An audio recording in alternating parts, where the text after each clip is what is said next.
My sister used me as the punchline in her wedding speech. 7 minutes later, the venue director stopped the music and announced that the bride had charged $214,700 in unauthorized expenses under my name. Sabrina laughed and lifted her champagne glass. June handles the paperwork. She'll fix it. The venue director looked directly at her. No, June is your guarantor. And unless she authorizes another dollar, the bar closes now. The band stops at 10, and no vendor leaves with its equipment until this account is settled. 300 guests went silent. My mother whispered, "June, don't humiliate your sister." I looked at the giant screen behind the dance floor, where Sabrina had just shown an entire slideshow mocking my clothes, my career, and my failed engagement. Then I placed my phone on the table. I'm not the one who forged the contract. My name is June Whitaker. I was 36 years old when my younger sister turned her wedding into a public joke about me and accidentally gave me the perfect room to expose what she had done. Sabrina was 31, beautiful, charming, incapable of making selfishness look like emotional courage. She ran a lifestyle channel called Sabrina Says Yes, where she reviewed restaurants, hotels, skincare products, and other people's private moments. Her fiancé, Lucas Bennett, worked in commercial real estate. Lucas was polished, calm, and always speaking about deals that were almost closed. My mother, Diane, believed Sabrina had been born sensitive. That was the family word for someone whose feelings required everyone else's silence. My father, Paul, avoided conflict by agreeing with the last person who cried. And then there was me. I was a forensic accountant. I investigated fake vendors, altered invoices, hidden ownership, manipulated financial statements, and the stories people created after money disappeared. My family described that as working with spreadsheets. Sabrina described it as getting paid to suspect everyone. 6 months before the wedding, my parents invited me to dinner. Sabrina and Lucas were already seated when I arrived. Mom had cooked my favorite chicken dish. That should have warned me. Dad poured wine. Sabrina smiled too brightly. We found the venue. The venue was Bellhaven Estate, a restored mansion in Vineyard outside Charlottesville, Virginia. It had stone terraces, a glass conservatory, guest cottages, and a ballroom overlooking the Blue Ridge Mountains. It also had a minimum wedding package of $95,000. How much have you paid? I asked. Sabrina's smile weakened. Why is that your first question?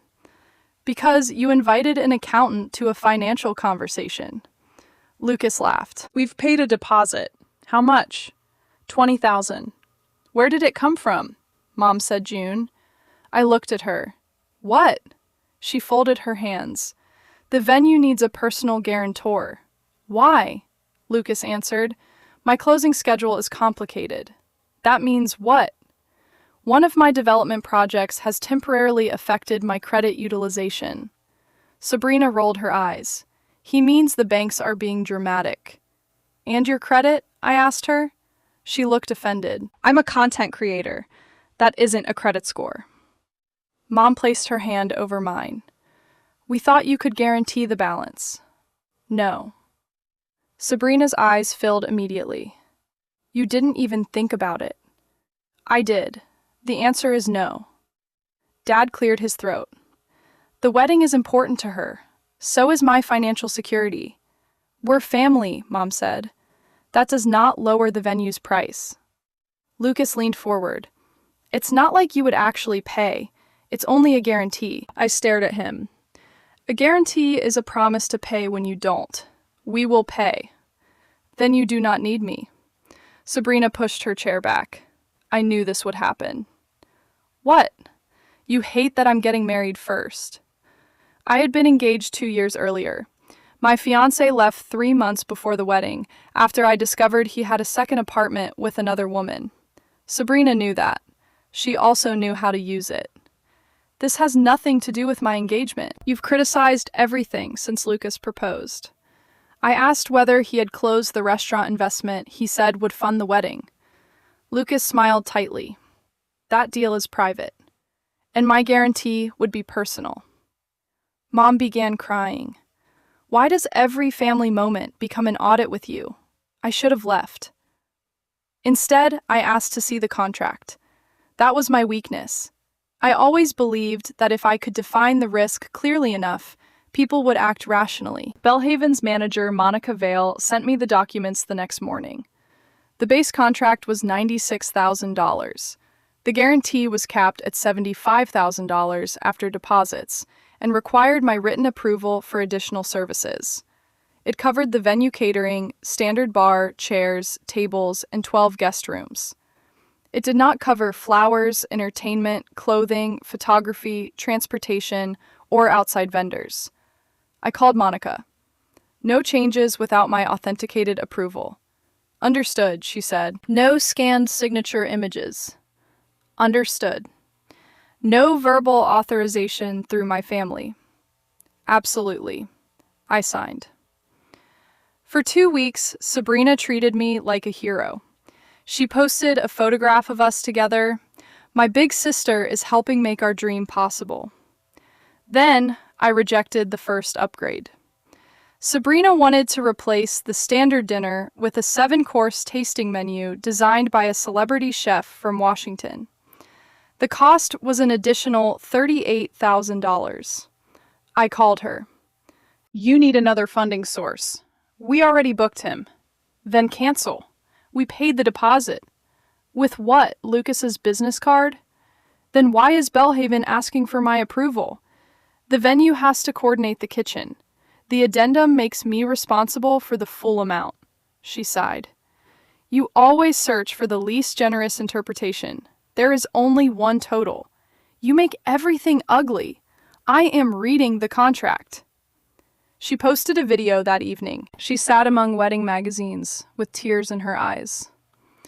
Wedding planning teaches you who supports your happiness and who only supports it when they can control it. She did not use my name. Her followers knew. Comments appeared beneath photographs of us.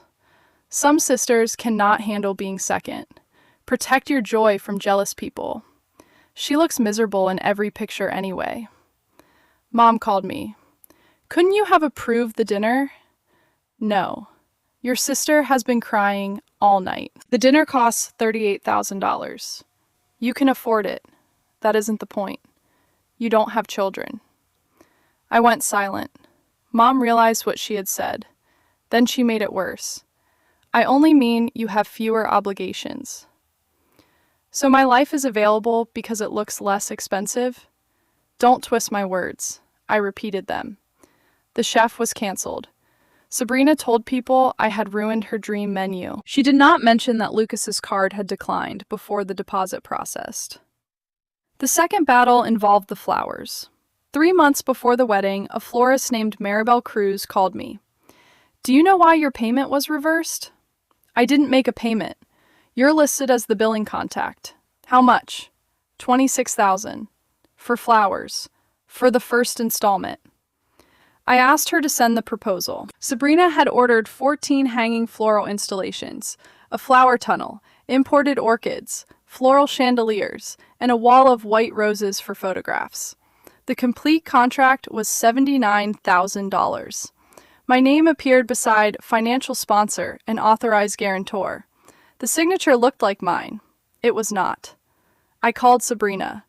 Did you sign my name on the floral contract? She gasped. Of course not. My signature is here. Maybe Mom sent something. Why would Mom have my signature? You sign documents for the family all the time. No, I don't. She began crying. I cannot believe you think I would forge your name. I asked whether you did. That is an accusation. It is a question with a document attached. Lucas took the phone. June, calm down. I am calm. You sound hostile. Someone signed a $79,000 contract under my name. The florist knew you were backing the wedding. I am backing the venue contract. Not every fantasy Sabrina finds online. He lowered his voice. You make her feel ashamed for wanting a beautiful wedding. I'm not discussing beauty. I'm discussing fraud. He ended the call. Within an hour, Sabrina posted that a close family member had accused her of criminal behavior over a misunderstanding with a vendor. Mom called, Dad called, 2 bridesmaids messaged me. One said, "You are ruining the happiest year of her life." The florist's electronic records showed that the contract had been uploaded from Lucas's email. The signature image came from the original Belhaven guarantee. When I sent that evidence to Sabrina, she changed tactics. Lucas thought the signature covered all wedding contracts. He works in real estate, so he understands signatures. He was trying to help. He copied my name onto a contract. He believed you had agreed. I had never seen the proposal, Mom whispered in the background. Tell her you're sorry. Sabrina began crying again. I'm sorry your lack of trust makes everything feel criminal. That was her apology. The florist canceled the contract after receiving no valid guarantee. Sabrina told guests I had personally canceled her flowers. The third battle happened at the bridal shower. Mom hosted it at a private dining room in Richmond. During the gift opening, Sabrina wore our grandmother's sapphire bracelet. Grandma had left it to me. I had loaned it to Sabrina for the wedding events because she said it could be her something blue. At the end of the shower, the bracelet disappeared. Sabrina began crying. Mom locked the dining room doors. No one leaves until we find it. The restaurant manager looked alarmed. I searched under chairs with everyone else. Then, one of Sabrina's bridesmaids reached into my handbag. She pulled out the blue velvet jewelry box. The room went silent. Sabrina covered her mouth. June, I stared at the box. I didn't put that there. Mom whispered, Why would you do this? It belongs to me. That makes it worse, Sabrina said. You loaned it to me, then took it back during my shower. I did not. Her bridesmaid, Chelsea, shook her head. I saw June near the gift table. I carried Mom's coat. Sabrina's eyes filled. You could have asked for it back. It is mine. I had no reason to steal it. Mom said, Not everything is about legal ownership. I looked around the room. Every face had already decided. I asked the restaurant manager for security footage. Chelsea became nervous. There are private guests in the video. I only need the hallway and entrance. Sabrina stepped between us. Stop. I will not turn my shower into an investigation. You already turned it into an accusation. I haven't accused you. The bracelet was pulled from my bag, she whispered, because it was there. I left. By evening, photographs from the shower had spread online.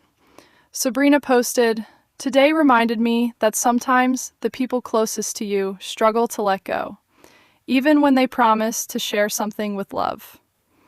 Her followers called me bitter and unstable. One suggested I needed therapy before the wedding. The restaurant manager sent me the footage the next day.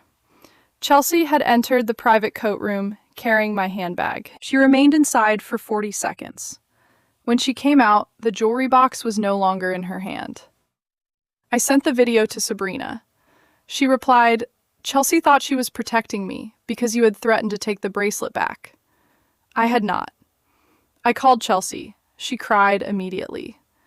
Sabrina said you were going to embarrass her during the shower. So you planted the bracelet? She said it was yours anyway. Why pull it out in front of everyone? I thought Sabrina would stop me. She didn't. Chelsea was silent. Then she whispered, She told me exactly when to check your bag. I recorded that call legally because Virginia permits one-party consent. I did not post the footage or audio. I sent both to my attorney, Rachel Kim.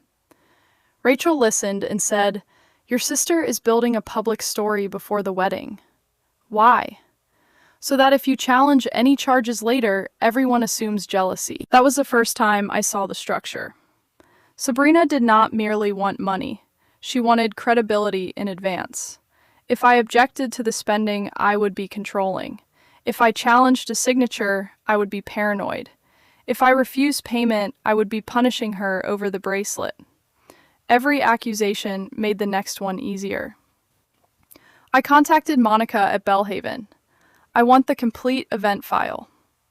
The file contained 9 addenda I had never approved: upgraded liquor, imported table linens, a fireworks display, additional cottages, a midnight food service, a custom glass dance floor, a second photography team, luxury guest transportation, a weather tent large enough to cover the vineyard lawn.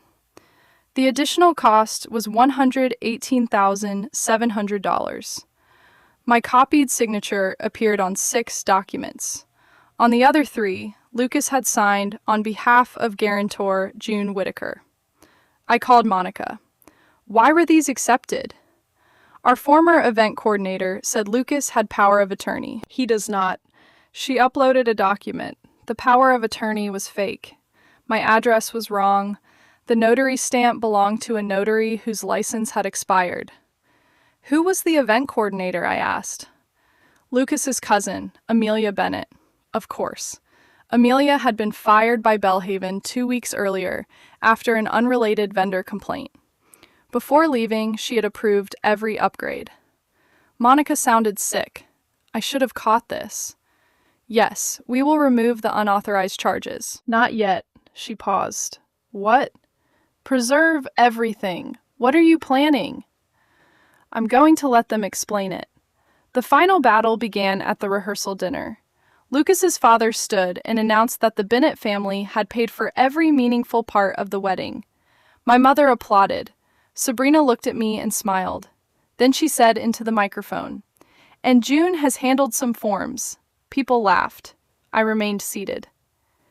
After dinner, Lucas cornered me near the terrace. You've been quiet. I've been listening. Monica says there are questions about the file. There are. He smiled. Nothing that can't be resolved after the wedding. Did you forge a power of attorney? His expression did not change. Amelia handled those documents. She used your email. You're not going to ruin tomorrow. I haven't done anything. You always do this. You wait until people are happy, then produce a problem. I found the problem months ago. He stepped closer. You signed the guarantee. A capped guarantee. The venue benefited from our wedding publicity. That does not increase my limit. You have money. So do you, according to every conversation you have. His smile vanished. My development closing was delayed. Your development project doesn't exist. That was the final secret. Rachel had searched Lucas's public filings. The supposedly pending development was a proposal he had lost 11 months earlier. He had no upcoming closing. He had nearly $400,000 in personal debt. His plan depended on wedding gifts, sponsorship payments, and my guarantee covering the event. He whispered, "Sabrina deserves this wedding." Then pay for it. Family helps family. Not with forged signatures. He looked toward the ballroom. You show those documents tomorrow, she will never forgive you. That may be the first honest thing you've said. The wedding ceremony was beautiful. I stood in the second row. I wore the blue dress Sabrina had selected for me because she said my own choice looked too professional. I did not object when Mom moved me away from the family photographs.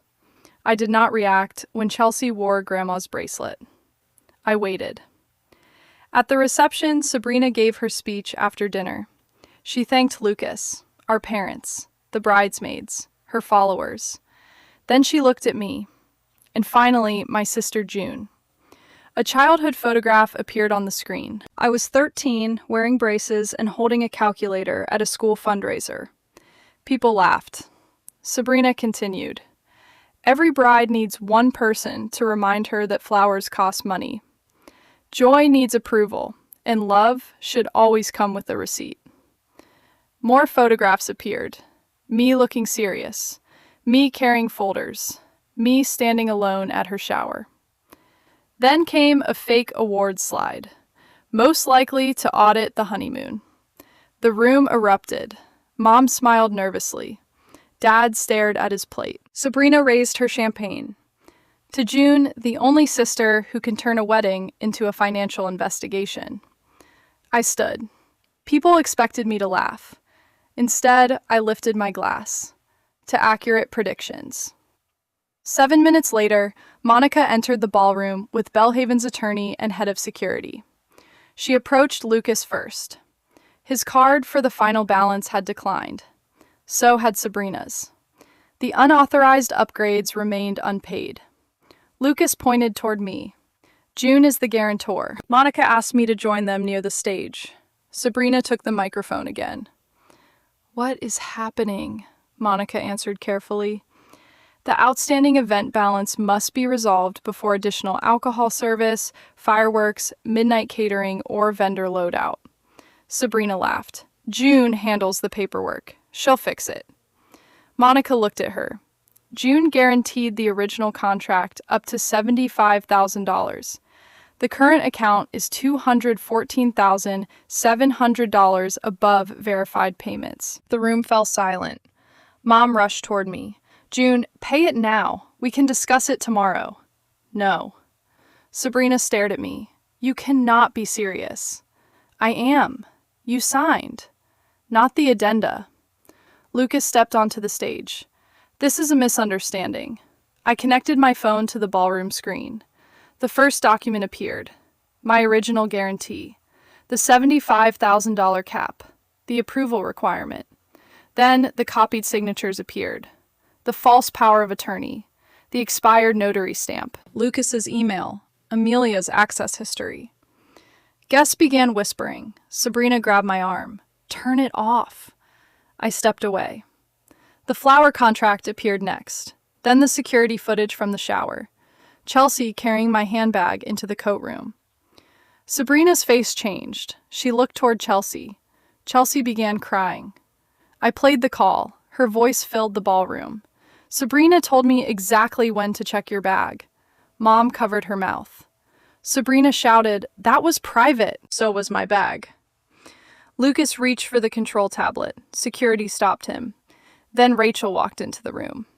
She had been seated near the back as my guest. She handed Belhaven's attorney a formal notice disputing every forged addendum and preserving claims against Lucas Amelia and the vendors involved. Sabrina looked at me.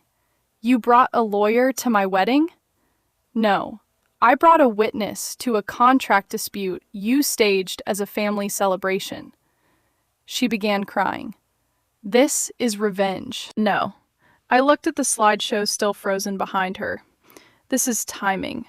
Lucas tried to leave. Belhaven's security blocked the equipment entrance because several rental vendors had been instructed to remove items without final payment. Police arrived after Monica reported the forged power of attorney and signatures. No one was arrested during the reception. But the fireworks were canceled. The premium bar closed. The midnight food never arrived. The band stopped at 10. The glass dance floor remained in place until the rental company received payment from Lucas's parents. The marriage lasted 9 weeks. Sabrina learned that Lucas had used her sponsorship income to pay personal debts and had promised several vendors promotional coverage instead of cash. She filed for annulment. Lucas later pleaded guilty to reduced fraud charges connected to the forged documents and another real estate scheme. Amelia lost her event management certification and settled with Belhaven. Belhaven waived the unauthorized venue charges against me and pursued Lucas for the fraudulent addenda. I paid only the legitimate portion of my capped guarantee after subtracting deposits my parents had already made. It still cost me more than I should have paid. Winning does not always mean escaping without a bill. Sometimes it means the bill stops growing. Sabrina lost several sponsors after guests posted the full wedding speech and the ballroom confrontation.